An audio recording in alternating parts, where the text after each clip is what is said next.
后来继续来看，婚姻馆长张丽仙伫西里挂一块甲侯友谊的联合扛棒，这嘛是全台湾的第一块，而且是取用两个人的名其中之一。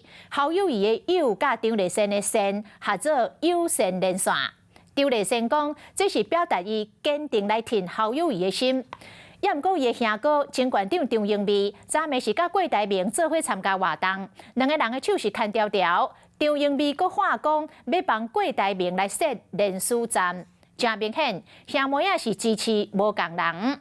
也毋过张丽仙嘛替兄哥来讲话，讲这个在野党，包括着郭台铭在内，拢爱团结才会赢。婚姻馆长张丽仙伫咧西里街路制作大楼的壁倒挂全台湾头一体，和国民党总统参选人侯友宜的联合看板。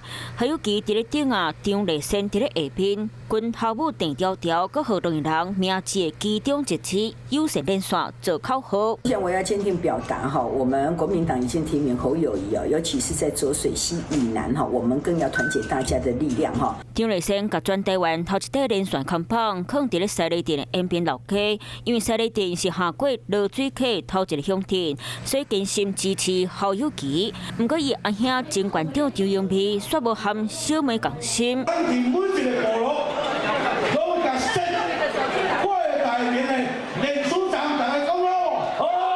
张英美表态支持鸿海创办人郭台铭，佮讲要斗相共设联署站，活动顶徛斗阵食饭坐做伙，和张英美对党内提名参选人侯友宜比是无啥什么插戏。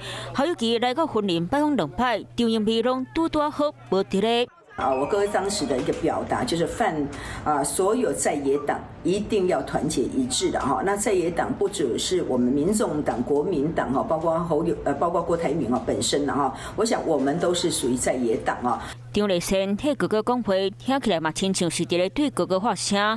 党内爱团结，包括郭台铭要引导执政党团结才会打赢赢。Hello， 我是林纯佩。想要掌握最及时的新闻资讯或是体坛动态吗？赶快按赞、订阅、开启小铃铛，锁定华视新闻的 YouTube 频道。